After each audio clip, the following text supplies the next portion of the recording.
드라마 사마귀 2화에서는 정희신의 열렬한 추종자 서구환의 이야기가 펼쳐졌는데요. 오늘은 2화 마지막 장면에 정희신이 구금된 주택을 탈출하려는 듯 뭔가를 은밀히 준비하는 모습이 보였는데요. 이 장면을 해석하고 그녀의 비뚤어진 모성애와 원작에서의 범인이 누구인지, 각색한 드라마에서 범인은 누구일지 이야기해보겠습니다. 2화에서 가장 인상 깊은 장면은 역시 정희신과 서구환이 철창을 사이에 두고 나눈 대화였습니다. 진짜는 진짜를 알아보는 법. 아마도 오래전부터 서구환에게 편지를 받았을 정희신은 처음 만난 서구환의 정체를 파악하고 그를 자극해 모방범이 아니라는 것과 서구환이 자신의 이부동생을 죽이지 않았을 거라는 사실까지 유추해냈죠. 그렇다면 그녀가 파악한 서구환은 어떤 인물인지 먼저 이야기해보겠습니다. 결론적으로 그는 사이코패스이자 나르시시스트입니다. 사이코패스의 특성, 공감 능력, 결여. 엄마에 대한 증오는 이해할 수 있지만 아무런 죄가 없는 이부동생과 그의 가족들에게 고통을 주는 모습. 여기에서 서구환의 사이코패스적 성향이 드러난다고 할 수 있습니다. 그리고 자기애성 인격장애라고 불리는 나르시시스트는 자격지심에서 출발합니다.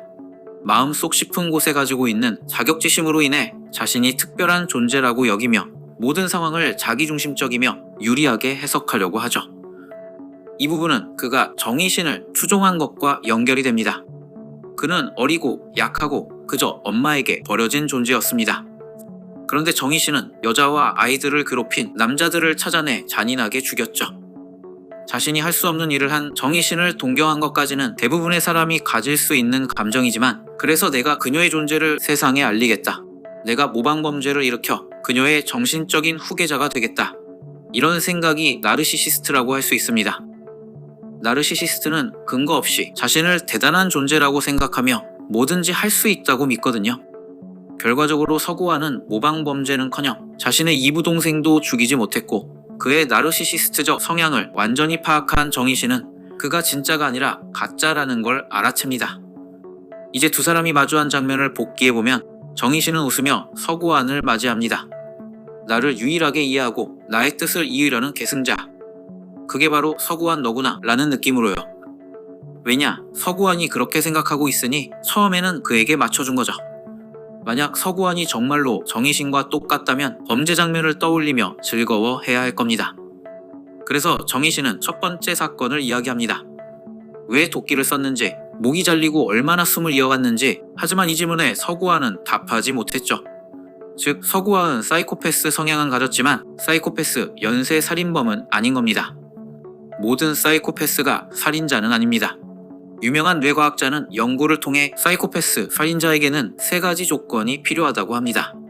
공감 능력이 결여된 뇌구조, 무언가 많이 결핍된 험난한 어린 시절, 그리고 마지막으로 워리어 유전자라고 하는 폭력성을 띠는 성격이죠. 이 3가지 중에서 서구환에게는 워리어 유전자가 없었다고 생각합니다.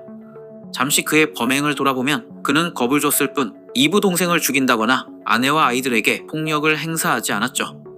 공감 능력이 결여되고 워리어 유전자까지 있었다면 정희신처럼 이빨 하나 정도는 뽑았을 겁니다.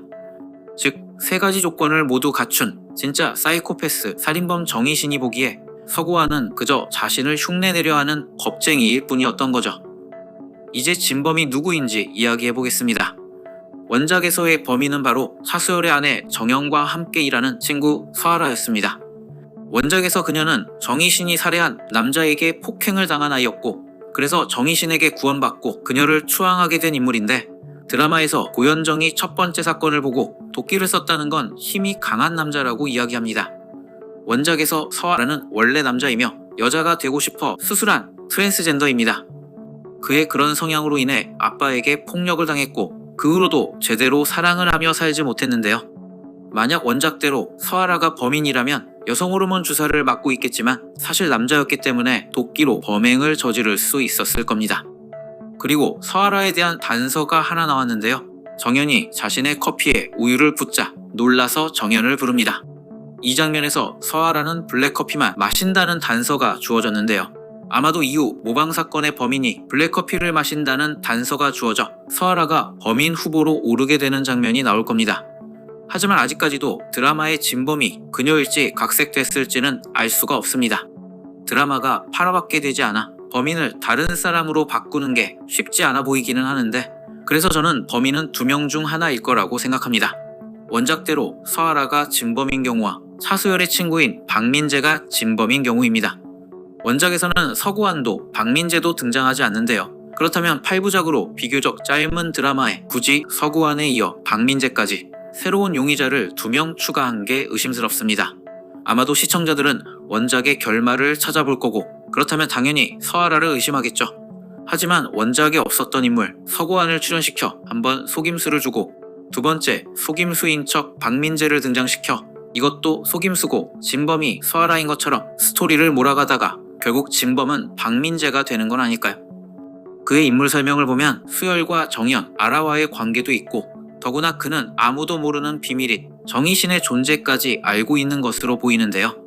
진범이 아닌데 굳이 이렇게까지 많은 걸 알고 있는 인물을 추가했을까 싶기도 하네요. 그래서 일단 친구인 박민재가 가장 유력한 진범 후보로 생각됩니다.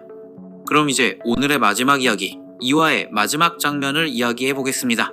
정희신은 화장실의 천장에 몰래 입안에 숨겨온 나뭇잎을 가져다 놨죠. 그러자 그 나뭇잎을 풍뎅이들이 갉아먹는 모습이 나왔습니다. 저는 이 장면을 보고 정희신이 탈출을 하려고 하는구나 생각했는데요. 정희신은 산책을 하며 몰래 나뭇잎을 뜯어 화장실 천장에 가져다 두고, 그곳에 나타난 풍뎅이들을 통해 화장실 천장이 바깥으로 연결된 곳을 찾으려고 하는 게 아닐까 생각됩니다. 잠깐 나왔지만 주택의 벽 위에는 전기가 통하는 철조망이 있죠. 만약 풍뎅이가 담을 넘어오려 했다면 전기 철조망에 죽었을 것인데, 어딘가에서 살아있는 풍뎅이들이 화장실 천장에 나타나 나뭇잎을 먹는다면 이 풍뎅이들은 담장 너머에서 온 거겠죠. 풍뎅이들이 어디서 왔는가 찾는 건 아마도 쉽지 않을까요? 좁은 통로를 기어왔을 테니 아마도 쌓여있는 먼지에 흔적이 남아 있었을 것이고, 그게 아니라면 자신이 직접 화장실 천장 통로로 올라가 나뭇잎을 점점 더 멀리에 놓아두고 어느 방향에서 풍뎅이가 왔는지 찾을 수도 있을 것 같습니다.